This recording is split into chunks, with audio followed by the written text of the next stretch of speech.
So, in this video, we're going to introduce functions in Python.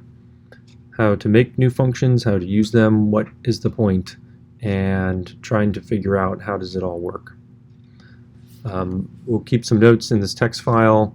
There will be a link to the text file in the description of the video and how to get to the programs that we work on. We're going to start over here in the idle Python editor. So we're going to make our first function. We'll type this in and then talk about the different parts of it.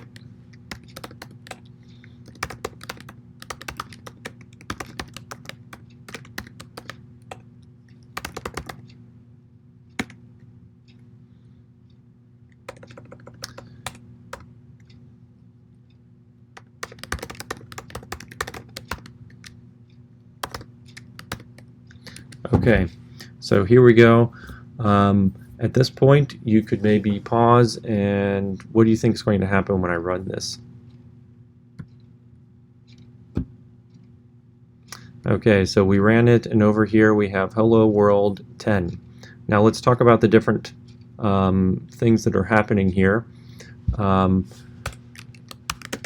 the top here we have the function definition. So this is defining what is the code that will run, and down here we call the function. Okay, so the function definition defines what's supposed to happen, and then calling the function actually makes it happen. So that's a key thing if you've not done programming before, which many of you have not. So with the function definition, nothing happens yet. Okay, and we can see that by putting a comment there. And if I run it now, there was no output. Nothing happened. Okay, so with Python, it always starts reading at the top of the file, and if it gets to the keyword def, then that says I'm defining what a new function will be, and the pattern for defining a function is always the following. So you always have the keyword def, and then you have the function name, and then you have parenthesis, and optionally in parenthesis you have parameter variables. You have a colon, and then you have indented, whatever is indented is part of the loop, and you can optionally have return statements potentially inside of the code. Okay, so this is the general pattern. This is the name of the function. This x is called a parameter. It's a variable that gets created when the function starts. And the value of that function is whatever is inside the parenthesis when the function was called. So the order of events when calling the function. So first is evaluating the arguments. In our case, that's just 10. Okay, so we're going to call this function. You do the thing that's inside parentheses first. That's 10. Okay, so those are evaluated, and then you assign the parameters in the function.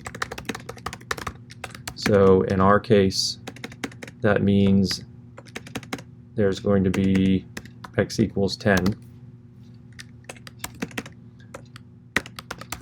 Next, we run the function code.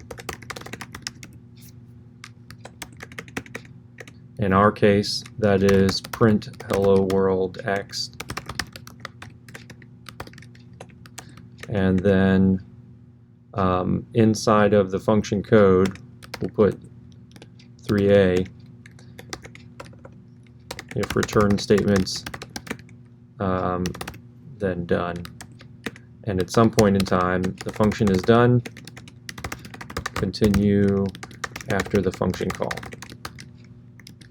Okay, so let's put a little bit more in here so that we can see. So I'm going to put here print before function call and print after function call. Okay, so what's going to be printed if I run it now?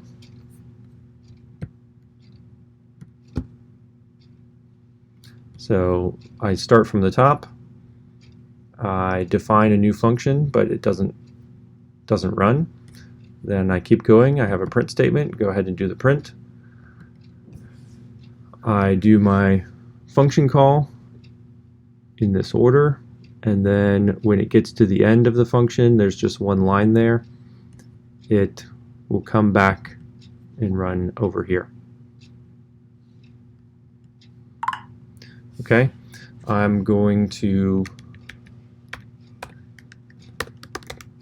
maybe put in another one of these.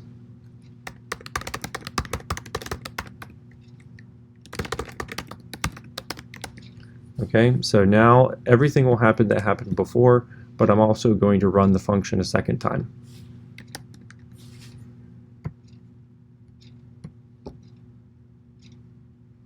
Which we see all the stuff that happened before happens, and it runs a second time as well. We could have a function with no parameters, in which case we would call it like this with no parameters, but we still have the parenthesis for running the function. We could have multiple parameters. So maybe we want 2 parameters, and we're going to do more than just hello world. Maybe we'll say x plus y equals x plus y. Okay, so whatever x and y are, hopefully they're the same data type so that we can add them. All right, and if we're doing it like this, then we need 2 parameters. So the number of parameter variables here has to match the number of arguments given to the function separated by commas. And that means this one here needs 2 as well.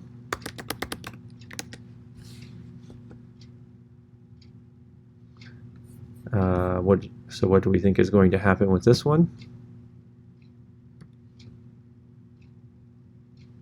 Okay, so we have before function call, that happens. There's hello world. So we're going to go inside this function here. There's hello world that happens. And we have the print statement. When the print statement is done, then the function is done, and it comes back to start running down here again. And then we run the function. So we see the hello world again, and the print statement with the plus. Okay, so to drive this home a bit more, I want to do 2 things. I want to play computer and run the debugger. So first we're going to run the debugger on this code. So I have to go over here, debugger, and I want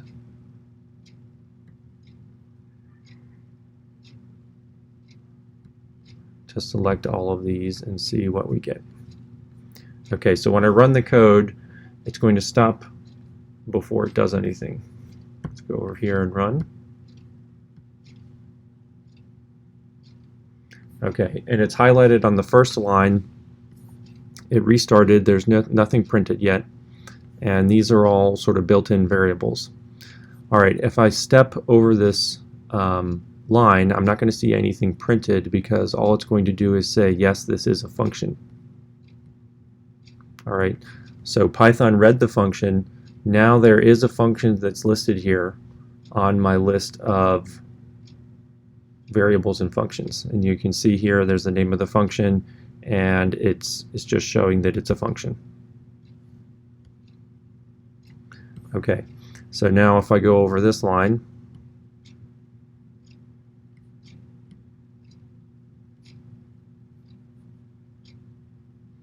Right, it went inside of the print code. But I stepped out. So now if I'm in this line, I can either step over and it'll run the function, or I can hit step and it will go inside the function. That's what I want to do. Okay, so what just happened? The line is highlighted there, the first line of the function, and those parameter variables have been set up. So it went ahead and did the first two steps here. We evaluated the arguments, passed them into the local variables x and y. Now if I step, I should see a print. Don't want to go inside the print code. All right, and I should see another print. And this print is going to print first x, which is 10, then y, which is 21, and x plus y, which is 31.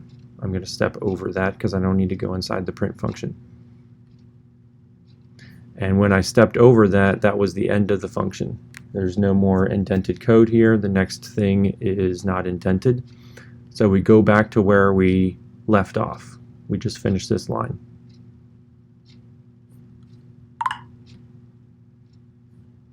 All right, if I step in again, these first two lines are going to happen. I'm going to have my x and y variables again.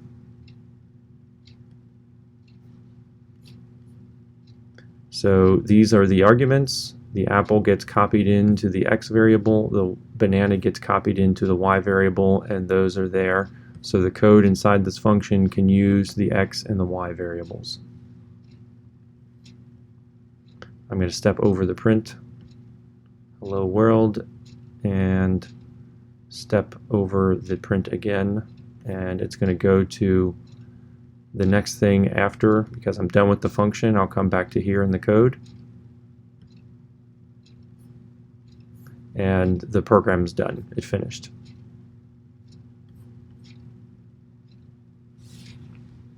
Okay, so we have some vocabulary words that we'll take notes in here and put them over in the wiki as well. So define a function.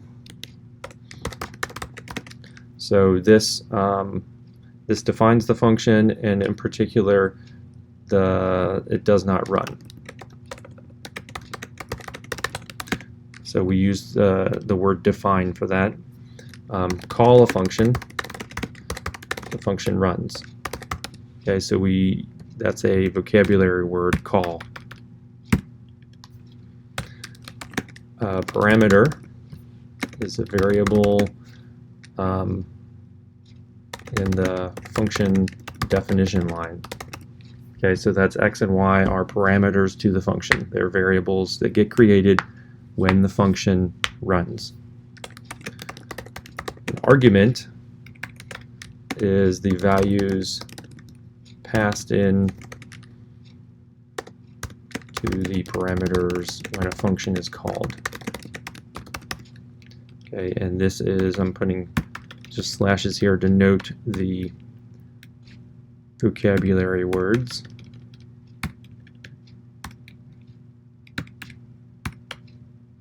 And passing is another vocabulary word. So x and y are parameters. They're variables that are created inside the function when it's run. This 10 and 21 are arguments when I called it the first time, and the apple and banana are arguments when I called it the second time. Let's see how we're